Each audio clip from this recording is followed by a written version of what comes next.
ఒక్కోసారి మనందరం ఆలోచిస్తూ ఉంటాం, ఆడవాళ్ళు కొన్ని పనులే చేయగలుగుతారని. ఇది వారసత్వంగా వచ్చిన సమస్య కూడా. ఈవెన్ విలేజ్లో కూలికి పోతే ఆడవాళ్ళకు ఒక కూలి, మగవాళ్ళకు ఒక కూలి. అంటే వీళ్ళు శారీరకంగా స్ట్రాంగ్గా ఉండరనే ఆలోచన దిశ. నేను మొన్న ఒక మాట చెప్పాను, మగవాళ్ళకంటే కోప్పడద్దండి, ఇక్కడుండే మగవాళ్ళంతా కూడా ఇది కావాల్సిన పని లేదు, మగవాళ్ళ కంటే ఆడబిడ్డలు తెలివైన వాళ్ళని నేను ఒక స్టేట్మెంట్ ఇచ్చాను. కొంతమంది నన్ను అపోజ్ చేశారు, చాట్ జీపీటీని అడగమన్నాను.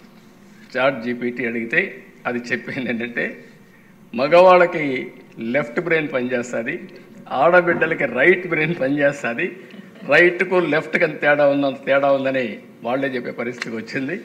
అది ఏ ఫీల్డ్ అయినా చూడండి, ఆడబిడ్డలకు అప్పచెప్పిన బాధ్యత ఒక నమ్మకంగా చేస్తారు దిశ.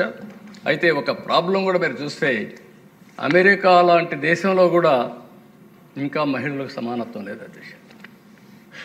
ఆ ఆలోచన విధానంలో మార్పు రావాల్సిన అవసరం ఉంది. నేను అందుకనే దిశ ఉమ్మడి రాష్ట్రంలోని కండక్టర్లుగా, డ్రైవర్లుగా ఆర్టీసీ బస్సుల్లో మహిళలు పెట్టాను.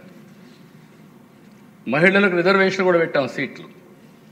అదే సమయంలో పెడితే చాలామంది మహిళలు డ్రైవర్గా రాలేదు, కానీ కండక్టర్లు మాత్రం వచ్చారు. మగ కండక్టర్ల కంటే ఆడ కండక్టర్లు చాలా బాగా పనిచేస్తున్నారు ఇప్పటికి కూడా. అది ఆ రోజు తీసుకున్న నిర్ణయం అని చెప్పి కూడా నేను మీకు తెలియజేస్తున్నా. ఇంకో పక్కన దిశ, ఆస్తులన్నీ మహిళల పేరుతో ఇచ్చాం. ఇల్లు, ఇంటి జాగా, వాళ్ళకి ఇచ్చే అసెట్స్ అన్నీ కూడా వాళ్ళ పేరుతో ఇచ్చాం. కడాని ఇప్పుడే సంధ్యారాణి గారు చెప్పారు, మా తల్లి కష్టాలు చూశాను. మహిళ వంట చేసిన తర్వాత బయట వస్తే ఆ పొగంతా కాళ్ళలోకి పోయి, కడుపంతా కూడా పొగపోయి అనేక రకాలైన సమస్యలు వచ్చే పరిస్థితి వచ్చింది. అది చూసిన తర్వాత ఆనాటి ప్రధానమంత్రి వాజ్పేయి గారిని మెప్పించి 65 లక్షల గ్యాస్ కనెక్షన్లు దేశంలో మొట్టమొదటిసారిగా ఆడబిడ్డలకు ఇచ్చాం. అదొక చరిత్ర. రామ్ నాయక్ గారిని ఒక మంత్రి ఉండేవాడు, ఆయనపై నేను అడిగితే నీకు ఈ ఆలోచన ఎట్టు వచ్చింది, ఇప్పుడు ఎక్కడున్నాయన్నాడు. మనసుంటే మార్గం ఉంటుంది, ఇమ్మంటే ఇచ్చాడు. దాంతో చాలా వరకు చరిత్ర మారింది, కట్టెలు పోయినాయి. అప్పుడు నేను చెప్పేవాళ్ళందరికీ, ఇప్పుడు గ్యాస్ కూడా ఇచ్చాను, మగవాళ్ళకి ఇబ్బంది లేదు, వంట చేయడం చాలా సులభం, గ్యాస్ వెలిగించి చేయొచ్చు. కాబట్టి ఆడబిడ్డలు డాక్రా సంఘాలుగా బయటపోతారు. వచ్చే సమయంలో మీరు కాఫీ పెట్టి వాళ్ళకు కూడా ఇస్తే వాళ్ళు డబ్బులు సంపాదిస్తారు, కాబట్టి గౌరవించినట్టు ఉంటుందని చెప్పేవాళ్ళ దిశ. ఈరోజు మళ్ళీ నేను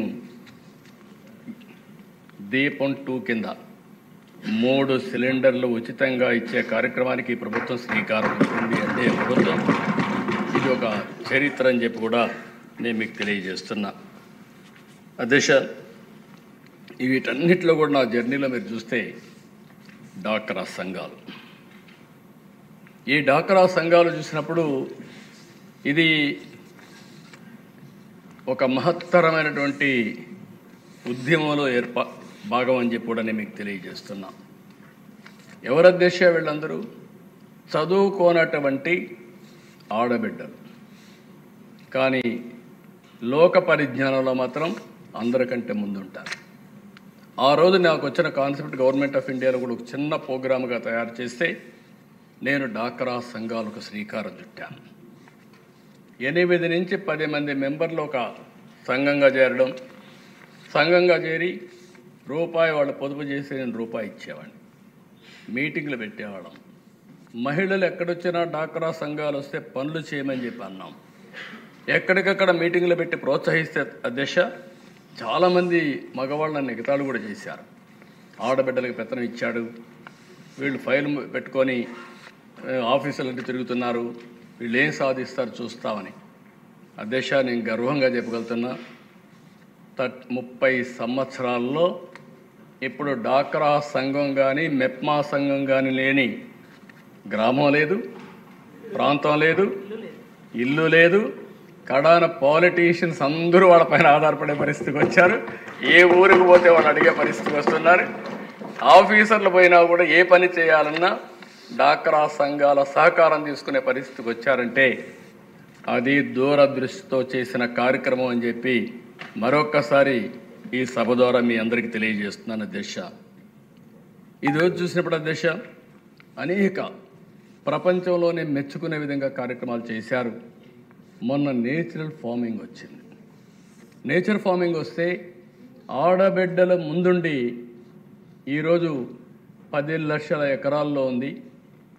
నేను 10 నుంచి 20 లక్షల ఎకరాలకు వస్తున్నాం.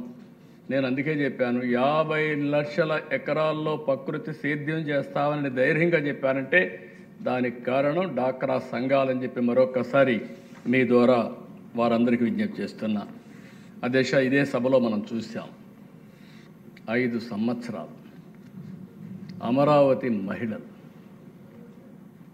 ఎంత విరోచితంగా పోరాడారు అధ్యక్ష. ఏంటి వాళ్ళు చేసిన తప్పు?